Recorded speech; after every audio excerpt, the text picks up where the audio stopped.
Hello friends, आपल्या सर्वांची आवडती मालिका आनंदी या मालिकेच्या आजच्या बुधवार 19 ऑगस्टच्या एपिसोडमध्ये एकानंतर एक धमाकेदार ट्विस्ट आले आहेत. फ्रेंड्स, आजचा एपिसोड खूप भारी होता. मग नेमकं घडलंय तरी काय? तर आजच्या एपिसोडमध्ये विद्याधर, शलाका आणि ह्या गुंडांमध्ये असं कम्युनिकेशन झालं, मिसकम्युनिकेशन झालं की कोण काय बोलतंय कोणाला काही कळलंच नाही. विद्याधर हा पृथ्वीला सांगत होता की ते जे सगळे गॅरंटीचे पेपर्स आहेत ते घरी पाठवून दे, आणि त्या गुंडांना असं वाटलं की विद्याधर सांगतोय की आनंदीला घरी पाठवून दे. आणि मग हे गुंड चक्क आनंदी ज्या पेटीत आहे ती पेटी घेऊन घरी पोहोचले. आणि आता एकदा ही पेटी घरी आली म्हणजे आनंदी घरी आली. आणि आता नागदेवतेच्या कृपेने आनंदी ही सगळ्यांसमोर येईल आणि आनंदी घरी आल्यामुळे ती याच घरात राहणार यात शंका नाही. म्हणजे हे सगळे किडनॅपर जोमात, विद्याधर शलाका कोमात, एवढं मात्र नक्की. मग हे सगळं नेमकं घडलं तरी कसं हे जाणून घेण्यासाठी हा व्हिडिओ शेवटपर्यंत नक्की पहा. फ्रेंड्स, आजच्या एपिसोडच्या सुरुवातीलाच विद्याधरचे गुंड आनंदीला लपवण्यासाठी पेटी आनंदीच्या रूममध्ये घेऊन येतात. आनंदीला काहीतरी शंका येते, चाहूल लागते की कुणीतरी रूममध्ये आलंय. आनंदी विचारते, कोण आहे? आरतीताई तू येस का? कोण आहे कोण आहे? हे गुंड दबक्या पावलाने आनंदीच्या मागून येतात आणि चक्क आनंदीच्या तोंडाला रुमाल लावतात. या रुमालाला असं एखादं नक्की केमिकल असेल ज्यामुळे आनंदी ही काही क्षणातच बेशुद्ध पडते. आणि मग दुसरा गुंड लगेच पेटीचं झाकण उघडतो. इकडे आरती ही मॅनेजरच्या केबिनच्या बाहेर येते आणि हा जो पिऊन असतो तो आरतीला बोलण्यामध्ये गुंगवतो. तोपर्यंत हे दोन गुंड पेटी उघडतात आणि या पेटीमध्ये आनंदीला बसवतात, आनंदीला झोपवतात. आनंदी बेशुद्ध झालेली असते. मग पेटीचं झाकण लावून घेतात आणि पेटी उचलून आनंदीच्या रूम बाहेर आणतात. पण आरतीला हे दिसत नाही. आरती या पिऊन बरोबरच बोलत असते आणि हे दोन गुंड ठरवतात की आता पेटी येथे ठेवायची नाही, लगेच बाहेर घेऊन जायची. मग हे दोन गुंड आरतीच्या मागूनच ही पेटी घेऊन जात असतात. आरती हे पाहते, त्यांना जायला रस्ता सुद्धा मोकळा करून देते. आरतीला हे माहीतच नसतं की या पेटीमध्ये आनंदी आहे आणि बिचारी आनंदी बेशुद्ध अवस्थेत या पेटीतच असते. गुंड आरती समोरच आनंदीला या पेटीमधून घेऊन जातात आणि मग ही पेटी बाहेर पडताच पिऊन आपलं बोलणं थांबवतो आणि आरती आनंदीला भेटायला आनंदीच्या रूममध्ये निघून जाते. आणि इकडे निंबाळकरांच्या घरी नागपंचमीची तयारी सुरू असते. युगंधर हा मितालीला शिवलिंग बनवण्यास मदत करत असतो. तेथे धनश्री आणि शिल्पासुद्धा असतात आणि घरात एकदम भक्तिमय वातावरण झालेलं असतं. अनेक माणसं हे घरात सजावटसुद्धा करत असतात. माई बापू तेथे असतात आणि मितालीला आनंद होतो की आपले वडील आपल्याला या पूजेसाठी मदत करताय. परंतु युगंधरला मात्र आनंदीची खूप काळजी वाटत असते. आनंदीपर्यंत शिर्के पोहोचले असतील की नाही, काय झालं असेल, शिर्केचा अजून कॉल का आला नाही, हाच प्रश्न युगंधरला पडलेला असतो. मिताली मात्र खूप खुश असते, उत्साहाने सगळं करत असते. आणि इकडे आरती ही रूममध्ये येते, बेडवर येऊन बसते. तिला असं वाटतं की मी आनंदीला सांगितलं होतं की साडी चेंज कर, कदाचित ती बाथरूममध्ये साडी चेंज करत असेल. आणि आरती तिला आवाज देते, आनंदी झालं की नाही, चल आपल्याला निघायचंय, आबा घरी यायच्या आत आपण घरी पोहोचायला पाहिजे. परंतु आनंदी काही ओ देत नाही, आवाज देत नाही, कारण आनंदी या बाथरूममध्ये नाही तर त्या पेटीमध्ये आहे गुंडांच्या. आणि आरतीला सुद्धा संशय येतो की आनंदी काही आवाज का देत नाहीये. आणि इकडे हा पिऊन आजूबाजूला पाहतो की कुणी नाहीये आणि या गुंडांना इशारा करतो, या लवकर या, चला लवकर. आणि हे गुंड लगेच आनंदी ज्या पेटीमध्ये आहे ती पेटी घेऊन गेटच्या बाहेर जाण्याचा प्रयत्न करत असतात. इकडे आरती बाथरूमच्या बाहेर येते, बाथरूमचा दरवाजा वाजवते, आनंदी आनंदी आवाज दे, आवडलं का नाही. पण आनंदीचा काही आवाज येत नाही. आरती आणखीनच घाबरते आणि बाथरूमचा दरवाजा उघडून पाहते तर आतमध्ये कुणीही नसतं. त्यामुळे आरतीला मोठा धक्काच बसतो. आनंदी कोठे गेली हा प्रश्न तिला पडतो. आणि इकडे हा पिऊन लगेच या गुंडांना आनंदी असलेली पेटी घेऊन गेटच्या बाहेर काढण्याचा प्रयत्न करत असतो. दुसरीकडे युगंधरने अतिशय सुंदर शिवलिंग बनवलेलं असतं आणि घरातील सगळे खूप खुश होतात. मितालीला सुद्धा आनंद झालेला असतो. आणि हे काम झाल्यानंतर युगंधर लगेच बाजूला जातो आणि शिर्केला कॉल लावतो. आणि शिर्के त्याला सांगतो, मालक साहेब मी कोल्हापुरात पोहोचलोय, फक्त 10 मिनिटात त्या धर्मशाळेत पोहोचेल, तुम्ही काळजी करू नका. युगंधर सांगतो, ठीक आहे शिर्के, तेथे पोहोचला, आनंदीला ताब्यात घेतलं की लगेच मला कॉल करा, मला क्षणाक्षणाची अपडेट हवी आहे. शिर्के हो म्हणतो. युगंधरला मात्र अजूनही टेन्शन आलेलं असतं. जोपर्यंत आनंदी सुखरूप घरी येत नाही तोपर्यंत त्याच्या मनात शंकाच असते. आणि इकडे आरती ही धर्मशाळेत सगळ्यांना विचारत असते की आनंदी तुम्ही पाहिली का, तुम्हाला आनंदी दिसली का. परंतु सगळे सांगतात आम्ही आनंदीला पाहिलंच नाही, कारण या गुंडांनी तिला पेटीतून बाहेर नेलेलं असतं. आणि इकडे हा पिऊन या गुंडांना बाहेर जाण्यासाठी मदत करत असतो. आणि तेवढ्यात या धर्मशाळेची मॅनेजर परत येते. मॅनेजरला पाहून पिऊन खूप घाबरतो आणि विचारतो, मॅडम तुम्ही एवढ्या लवकर कशा परत आल्या. तर ही मॅडम सांगते, अरे माझा मोबाईल राहिला होता त्यासाठी मी परत आली आहे. आणि तेवढ्यात आरती तिथे येते आणि मॅनेजरला सांगते, मॅडम आनंदी रूममध्ये नाही आहे. हे ऐकून मॅनेजरला मोठा धक्काच बसतो. पिऊन खूप घाबरतो. आरती सांगते, हो ना मॅडम, नाही आहे आनंदी रूममध्ये, मी अख्खी धर्मशाळा पालथी घातली, कुठेच नाही आहे ती. पिऊन घाबरतो. मॅनेजर पिऊनला विचारते, दादा कोठे आहे आनंदी, तुम्हाला काय माहिती आहे का. पिऊन सांगतो, मला काय माहीत नाही. मॅनेजर सांगते, वॉचमॅनला बोलवा. पिऊन लगेच वॉचमॅनला हाक मारतो. वॉचमॅन धावत पळत येतो. मॅनेजर विचारते, काय रे आनंदीला बाहेर जाताना पाहिलं का. वॉचमन सांगतो, नाही मॅडम, मी तर गेटवरच आहे, आनंदी बाहेर नाही गेली आहे. हे ऐकून मॅनेजर आरतीला सुद्धा धक्का बसतो की मग आनंदी नेमकी गेली तरी कुठे. आणि इकडे हे विद्याधरचे 2 गुंड आनंदीला पेटीतून बाहेर घेऊन जात असतात. तेवढ्या शिर्के तेथे पोहोचतो आणि विचारतो, काय झालं आरती. आरती सांगते, शिर्के सर आनंदी येथे नाहीये, कोठे गायब झाली काय माहीत. शिर्केला सुद्धा मोठा धक्काच बसतो. शिर्के सांगतो, मला तर मालक साहेबांनी आनंदीला घ्यायला इथे पाठवलंय.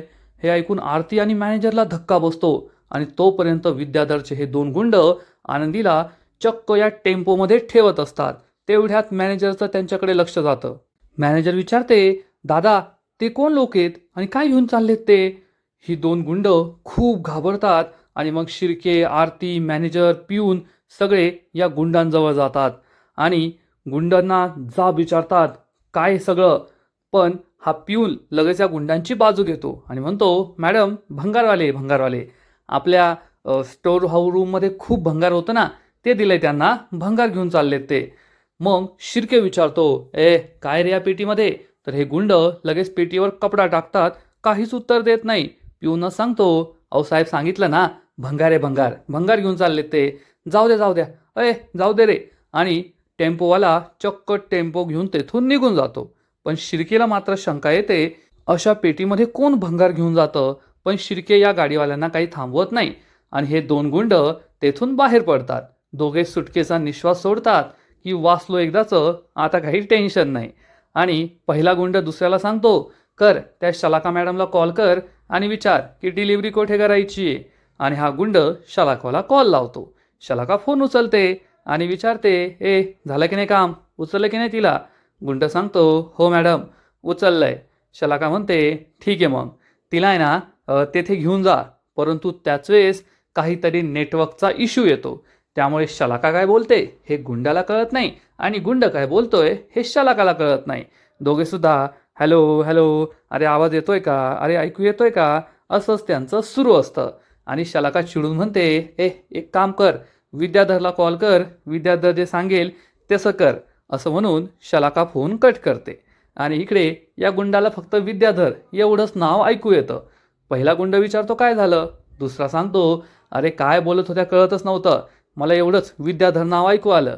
पहिला गुंड म्हणतो, अरे मग त्या विद्याधर साहेबांना कॉल लाव ना. आणि हा दुसरा गुंड विद्याधरला कॉल लावतो. इकडे विद्याधर हा पृथ्वीबरोबर गप्पा मारत असतो. पृथ्वी त्याला सांगतो, काका खरंच तू माझी खूप मदत करतोय, एवढ्या मोठ्या बिझनेस सेटअपमध्ये पैशांची मदत करतोय, फॅक्टरीची मदत करतोय, खूप खूप थँक्यू. तर हा विद्याधर मोठ्या मोठ्या फुशारक्या मारतो आणि म्हणतो, अरे लाडका पुतना आहे तू माझा, आणि तुला काय सांगू, तुझ्या बापासारखा नाही आहे मी की स्वतःच मोठं व्हायचं आणि बाकीच्या सगळ्यांना छोटं ठेवायचं. तू उद्या मोठा बिझनेसमॅन झाला तर मला खूप आनंद होईल आणि म्हणूनच मी तुला मदत करतोय. त्यामुळे तुम आगे बढो, हम तुम्हारे साथ है. पृथ्वी म्हणतो, पण काका मला तुझ्याशी एक बोलायचं आहे. विद्याधर विचारतो, काय बोलायचं आहे, स्पष्ट बोल, कोणताही संकोच ठेवू नको. तर पृथ्वी त्याला सांगतो, आता आपण दोघे पार्टनर्स आहोत ना, पण सगळ्याच्या सगळा पैसा तू लावतोय, हे मला काही आवडत नाही आहे. म्हणजे पार्टनरशिपमध्ये 50-50% पाहिजे ना, तर अर्धे पैसे मी लावावेत अशी माझी इच्छा आहे. विद्याधर म्हणतो, एक नंबर, खूप भारी आयडिया आहे, पण एवढा पैसा तू आणणार कुठून ते मला सांग. तर पृथ्वी सांगतो, काका त्याचं टेन्शन नाही आहे, मी सगळे डॉक्युमेंट सबमिट केले आणि माझं लोनसुद्धा अप्रूव्ह झालं आहे. त्यांना फक्त एक गॅरंटर हवा आहे. तू गॅरंटी घेशील का, सही करशील का? पृथ्वीला विद्याधर म्हणतो, फक्त एवढंच? अरे हे काय विचारणं झालं का? माझ्या पुतण्यासाठी तर मी जीव द्यायला तयार आहे. तो गॅरंटीचं काय बोलतो? दिल गॅरंटी देईल, टेन्शन घेऊ नको. आणि त्याच वेळेस या गुंडांचा विद्याधरला कॉल येतो. आता विद्याधरला फोन उचलायचा असतो, त्याला माहिती आहे गुंडांनी कॉल केला आहे, परंतु पृथ्वीसमोर त्याला काही फोन उचलता येत नाही. पृथ्वी विचारतो, काय रे, काही महत्त्वाचं आहे का? तर विद्याधर म्हणतो, नाही नाही, काही महत्त्वाचं नाही आहे. आणि विद्याधर फोन हातात असा लपून घेतो, पण चुकून त्याच्याकडून कॉल रिसीव्ह केला जातो. आणि इकडे या गुंडाला असं वाटतं की विद्याधर साहेबांनी फोन उचलला आहे.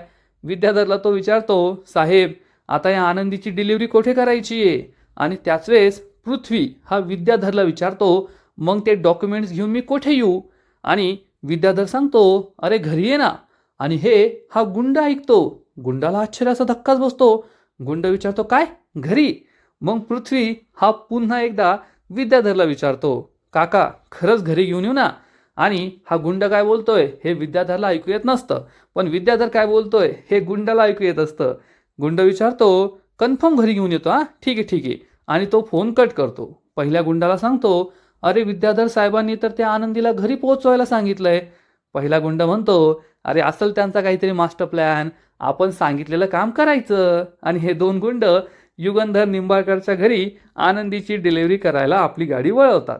इकडे आनंदी कोठे गायब झाली म्हणून आरती, मॅनेजर, शिर्केला टेन्शन आलेलं असतं. आणि आरती म्हणते, माझ्या समोर होती आनंदी, मी फक्त ते फॉर्म भरायला तुमच्या केबिनमध्ये गेले आणि आनंदी अचानक गायब झाली. तेव्हा ही मॅनेजर म्हणते, आपण स्टोर रूममध्ये पाहूया, कदाचित ती तेथे गेली असेल. आणि मग आरती, मॅनेजर, शिर्के सगळे स्टोर रूमच्या दिशेने जातात. आणि हा पिऊन मात्र खुश होतो की वाचलो आपण, एवढं टेन्शन आलं होतं, शेवटी आनंदी त्या गुंडांच्या स्वाधीन झाली असा विचार करून पिऊन खुश होतो. मग हे मॅनेजर, शिर्के, आरती सगळे स्टोरूमजवळ येतात. स्टोरूममध्ये पाहतात तर स्टोरूममध्ये कुणी नसतं. पण मॅनेजरला दिसतं की स्टोरूममध्ये सगळं भंगार तर तसंच आहे. आणि हा पिऊन तर म्हणाला की भंगार मी देऊन टाकलंय. मग मॅनेजर या पिऊनला हाक मारते. पिऊन धावत पळत येतो आणि विचारतो, काय झालं? मॅनेजर त्याला जाब विचारते, तुम्ही तर सांगितलं की स्टोरूममधलं सगळं भंगार मी देऊन टाकलं, मग येथे तर सगळं सामान तसंच आहे, हा काय प्रकार आहे? पिऊनला काय बोलावं ते कळतच नाही. शिर्के आणि आरतीला मात्र संशय येतो. पिऊन खोटं सांगतो, ओ मॅडम त्यात सुद्धा भंगार होतं, पण हे भंगार बुडलं, आता एकाच वेळेस एवढं भंगार नेता येत नाही ना. पण मॅनेजरला मात्र शंका येते. शिर्के चिडतो आणि शिर्के चक्क या पिऊनची मुंडीच पकडतो आणि म्हणतो, आता आहे ना फक्त खरं खरं बोलायचं, नाहीतर तुला कोल्हापुरी हिसका दाखवावाच लागल. पिऊन म्हणतो, ओ साहेब काय करताय, खरंच भंगार होतो, मी काय नाही केलं. शिर्के विचारतो, त्या पेटीत काय होतं खरं खरं सांग, भंगारच होतं की दुसरं काय होतं? हा पिऊन खूप घाबरतो आणि मग शिर्के त्याच्या सणसणीत थोबाडीत मारतो. मॅनेजर म्हणते, ओ शिर्के साहेब काय करताय हे? शिर्के म्हणतो, तुम्ही गप्प बसा, अशा माणसांना आहे ना माझा कोल्हापुरी हिसका दाखवाच लागल, तुम्हाला सगळं सत्य आत्ता कळल. शिर्के पुन्हा या पिऊनला मारतो. मॅनेजर म्हणते, अहो असा कायदा हातात घेऊ नका, त्याला मारू नका. शिर्के म्हणतो, तुम्ही गप्प बसा, आता कसं पोपट्यासारखं खरं खरं बोलतो तुम्ही पा. आणि शिर्के परत त्याच्या थोबाडीत मारतो. हा पिऊन रडू लागतो आणि म्हणतो, ओ साहेब सांगतो खरं सांगतो, मारू नका. शिर्के विचारतो, बोल काय होतं त्या पेटीमध्ये? आणि हा पिऊन सांगतो, साहेब त्यामध्ये ना आनंदी मॅडम होत्या, ते गुंड आनंदी मॅडमला किडनॅप करायलाच आले होते आणि त्यांना त्या पेटीत घालून घेऊन गेले. शिर्के, मॅनेजर, आरतीला जबर धक्का बसतो. आरती म्हणते, काय, आनंदी किडनॅप झालीये?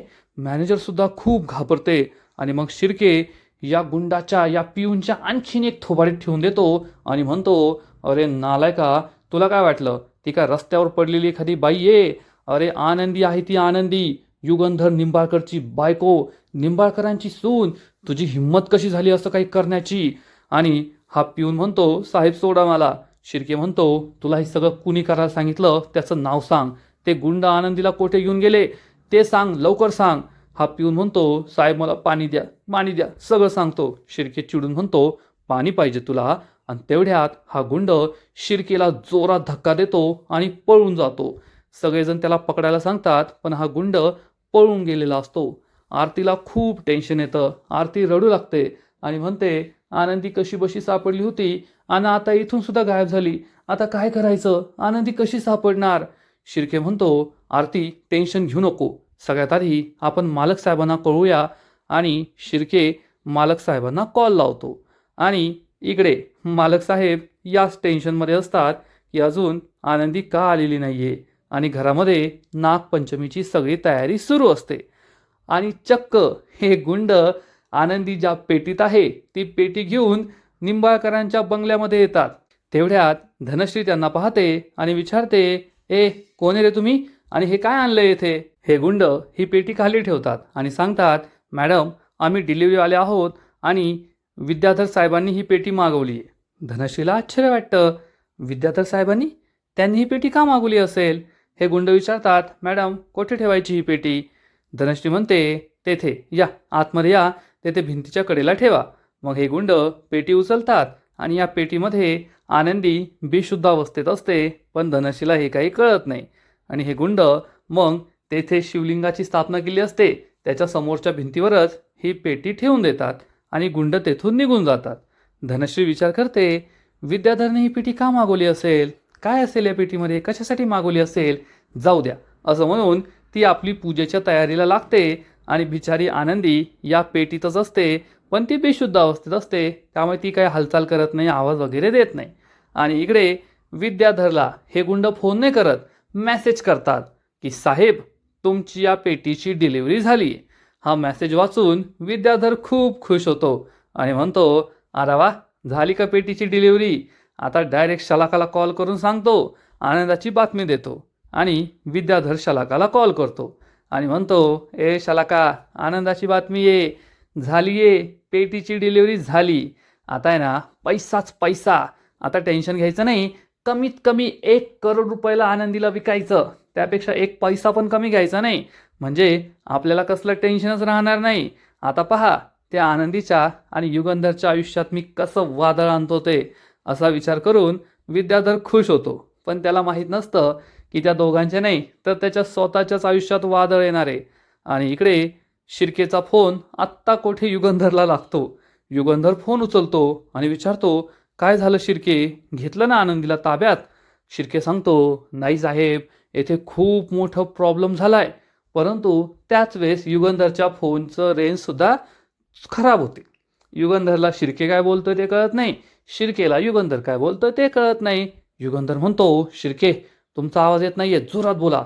आणि शिर्के 3-4 वेगवेगळ्या पद्धतीने सांगतो, साहेब आनंदी गायब झाली आहे, साहेब आनंदीला किडनॅप केलंय, मालक साहेब आनंदी येथे नाहीच आहे. परंतु युगंधरला काही ऐकू येत नाही. शिर्के पार घशाच्या देठापासून जोरात ओढून सांगत असतो, मालक साहेब आनंदी किडनॅप झालीये.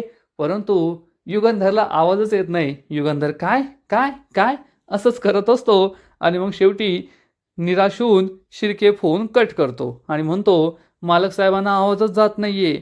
आणि आरती डोक्याला हात लावते. आता काय करायचं, आनंदीला कसं शोधायचं, हे सगळे खूप टेन्शनमध्ये असतात. आणि इकडे युगंधर पुन्हा पुन्हा शिर्केला कॉल लावत असतो, पण शिर्केचा फोनच लागत नाही. आनंदी या पेटीत असते आणि युगंधर या पेटीजवळ असतो. तेवढ्या शिल्पा युगंधरला पाहते आणि विचारते, काय झालं युगंधर, खूप टेन्शनमध्ये दिसतोय. युगंधर सांगतो, अगं काय नाही, एक महत्त्वाचं काम होतं म्हणून शिर्केला कॉल करत होतो. तर शिल्पा म्हणते, अरे युगंधर, शिर्केला काही महत्त्वाचं काम असेल तर ते स्वतः तुला कॉल करतील, तू नको टेन्शन घेऊ. आता आहे ना मिताली खूप उत्साहाने पूजाची तयारी करते आणि तसंच पृथ्वी आणि प्रांजल तुझ्यापासून दूर गेले आहेत. पण मितालीचा अजूनही तुझ्यावर विश्वास आहे, उगाच तिची निराशा करू नकोस, कर तिला पूजेसाठी मदत कर. काय सांगता येतं, बाकीची 2 मुलंसुद्धा तुझ्याजवळ येतील या निमित्ताने. युगंधरला हे पटतं. युगंधर म्हणतो, ताई एकदम बरोबर बोलतेस तू, मी करतो तिला मदत. आणि युगंधर आणि शिल्पा पुढे जाणार. इतक्यात विद्याधर घरात येतो आणि म्हणतो, अरे वा नाथ खुळा, काय भारी केलं आहे डेकोरेशन नागपंचमीचं, लई छान. ओम नमः शिवाय, हर हर महादेव असं म्हणून तो महादेवाला नमस्कार करतो. सगळे खुश होतात आणि युगंधर विचारतो, विद्याधर, ही पूजा दरवर्षी आपल्या घरात असते, तुला यावर्षी एवढा उत्साह कसा काय आलाय? थुई थुई नाचायला लागलाय तू तर. विद्याधर सांगतो, आज मी खूप खुश आहे, कारण महादेवाने माझं खूप मोठं काम केलंय, म्हणून मी सुद्धा पूजेत बसणार आहे. धनश्री खुश होते की अरे वा, तुम्ही सुद्धा पूजेला बसणार. आणि युगंधर विद्याधरला टोमणा मारतो, चांगलं काम केलं असेल तर महादेव नक्कीच आशीर्वाद देतील, पण वाईट काम केलं असेल तर त्यांचा तिसरा डोळा उघडायला सुद्धा वेळ लागणार नाही. विद्याधर घाबरतो आणि म्हणतो, ए धने, माझे नवीन कपडे काढून ठेवले ना? धनी म्हणते, हो हो काढून देते, चला. आणि हे दोघे तेथून निघून जातात. पण युगंधरला मात्र आनंदीची काळजी असते, परंतु आनंदी ही त्याच्या समोरच आहे हे काही त्याला माहीत नसतं. आणि आजचा एपिसोड येथे संपतो. फ्रेंड्स, आनंदी या मालिकेचा आजचा एपिसोड खरंच खूप भारी होता, इंटरेस्टिंग होता, पाहायला मजा आली. आनंदी ही निंबाळकरांच्या घरात येऊन पोहोचली आहे, पण कोणाला हे माहीत नाही आहे. आता ती सगळ्यांसमोर कशी येते हे पाहायला मजा येईल. आजचा एपिसोड तर भारी होता, पण या मालिकेचा पुढील एपिसोड आणखीन भारी असणार आहे. आणखीन मोठा ट्विस्ट या मालिकेत येणार आहे. पुढील एपिसोडमध्ये आपण पाहू की सगळेजण नागपंचमीची पूजा करत असतील, तेवढ्यात घरात एक भला मोठा नाग येणार. विद्याधर घाबरेल. युगंधर नागाला नमस्कार करून प्रार्थना करून नाग तेथून निघून जाईल आणि मग युगंधर ही पेटी उघडून पाहण्याचा प्रयत्न करेल. मग आता पुढे काय होईल हे तर उद्याच कळेल. तर फ्रेंड्स, तुम्हाला सुद्धा आजचा एपिसोड आवडला का? नक्कीच कमेंट करून सांगा. आणि आनंदी मालिकेचे असेच नवीन नवीन एपिसोड, नवीन नवीन अपडेट सर्वात आधी पाहण्यासाठी व्हिडिओला लाईक करा, शेअर करा, चॅनलला सबस्क्राईब करून बेल आयकॉनवर क्लिक करा, म्हणजे या मालिकेचे नवीन नवीन एपिसोड तुम्हाला सर्वात आधी पाहायला मिळतील. खूप खूप खूप धन्यवाद.